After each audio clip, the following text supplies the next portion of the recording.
How's it going, everyone? Welcome back to the channel. If you guys are new here, go down and subscribe before we get started into the video today. We're gonna be talking about the Miata. I know I've made like 3 videos. Last 3 videos have all been about this car. Next video will not be a Miata video, but today we're gonna talk about things to know before you buy a Mazda Miata. I went through quite an adventure for about 2 to 3 months when I bought this car. Learned a decent amount of things. I was lucky enough to have someone who owned a Miata who kind of knew what he was looking for. So let's go over some things you should look out for and know before you buy a 90s Miata. One thing to keep in mind, 1990 was the first year. This being the first year, it's missing a couple of things. The biggest thing I've noticed that's missing from the cars is a trunk release switch. So the only way to open the trunk is with the key. Not the end of the world, but is slightly annoying sometimes because you can't just pop it and simply get into the trunk without the key. If you can find a 9123, they have that feature to them. Another thing to keep in mind, in the first generation of the Miata, the one with the flip-up lights, the NA Miata, they came out in 1990 and basically went to the late 90s. I believe 98 was the last year, or 97 was the last year. When the NA Miatas were first made, there was a 1.6 liter inline 4. That's what this car has. Later in the generation, they came out with a lot more features in the cars. They were slightly more expensive because they have 1.8 liter engines with a slight horsepower bump. Very small difference between horsepower numbers. If you find a clean 1.8, it's worth getting, but honestly, there's not much difference between them. If you just want a very nice Miata, they're both good either way. The number one thing in basically anywhere you go is paint. There's nothing you can really do about paint. This one looks like it was resprayed at one point. The clear coat's starting to peel off. Miata paint is very thin. I believe it is single layer paint, and it's not the best quality.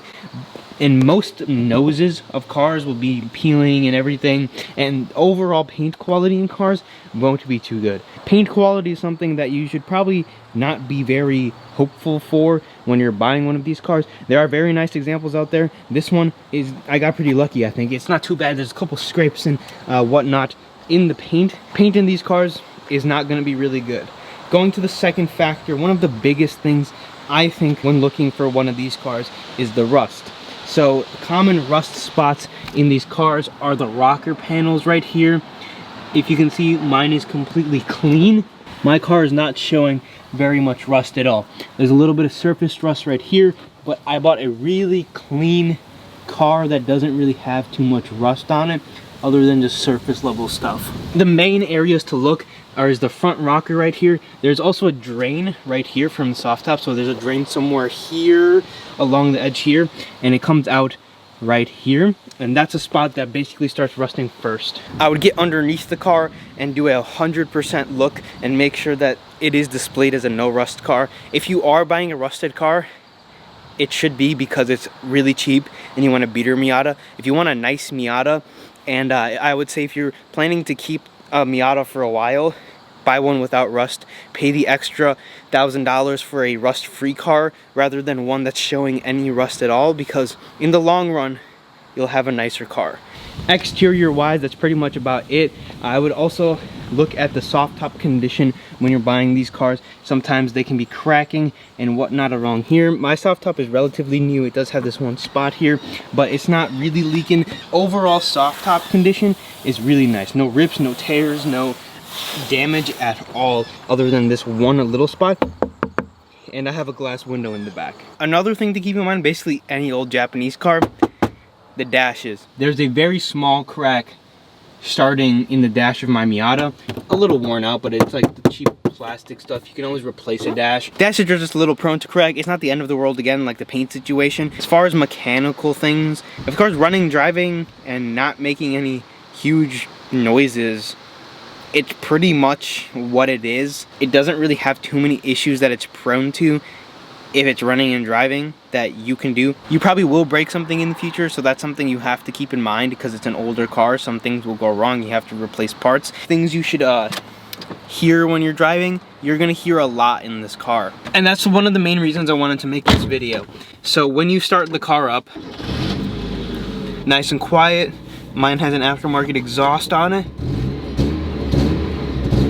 It's not terribly loud. just like a touch louder than stock. The first time I drove a Miata, the one thing I was surprised about was kind of how loud they are. If you're someone who's coming from a newer car to wanting to buy a project car, or maybe you're coming from like a Euro car, those are put together a lot better. They make noise. Like, you hear all the noises going on. They do that. It's a common thing with the Miata to make lots of weird noises. Miatas just make a lot of noise. You hear that kind of like grinding noise. I don't know why, but basically every Miata I've driven, which is about 3 or 4 now, have made that noise. The things that it shouldn't be making are grinding noises. You know, you might be grinding gears because of something's bad, but little tiny noises, it's gonna be a very raw car, and it's something that you shouldn't be afraid of because that's what the car is. I describe this car as a little tin can on wheels because compared to my other cars, that's what this is. Just be aware and be ready for that. So don't be like terrified when you step into this car and you're like, is this thing broken or is it supposed to be like that? To an extent, these cars will make a decent amount of noise and it's not gonna be the end of the world. A couple of things I would check. I'd make sure the car doesn't have any check engine lights. You can check to see if the air conditioning blows. In most cases, these cars aren't gonna have working air conditioning. You can see how much play the cars have.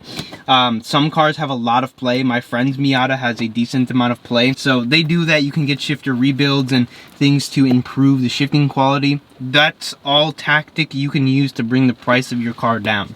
There's not a lot that goes into one of these cars. Just make sure to check those rust spots. And in my opinion, I would not buy a rusted car. Again, unless you're trying to buy a beater Miata. If you want a nicer Miata like I do, I didn't want a pristine example. I wanted a nice one I can modify, have fun with, but still enjoy and keep for a long period of time. And to me, that's a big thing. I live in Wisconsin. Basically, every single car you see here is rusted out. I'd rather buy a car that's not rusted and not running than a car that's completely rusted out and is running. If you're looking to get a Miata, hopefully you get it, and hopefully this video helped a little bit. Main thing I'd avoid is rust. It's gonna make some noises. Yeah, they do that. I hope you enjoyed this video. If you did, leave a like, subscribe to the channel. I greatly appreciate it. Other than that, that's all I have for the video, and I'll see you guys in the next one.